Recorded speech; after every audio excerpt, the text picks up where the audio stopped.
আঙুলে ভর দিয়ে ঘুরপাক খাওয়া। এই ঘূর্ণা শব্দটি নৃত্যশিল্পীদের ঘূর্ণায়মান গতিবিধিকে বর্ণিত করে এবং এই শব্দ থেকেই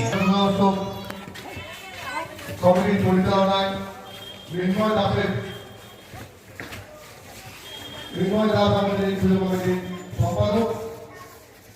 যে সকল দর্শনার্থী আসেন সবাইকে অনুরোধ করবো, যারা এই দিক দিয়ে প্রবেশ করবেন তারা মণ্ডপের ডান দিকে একটি গেট আছে প্রবেশ বাহির পথ, সেখান থেকে আপনারা বেরোবেন। এই দিক দিয়ে এন্ট্রি করবেন না।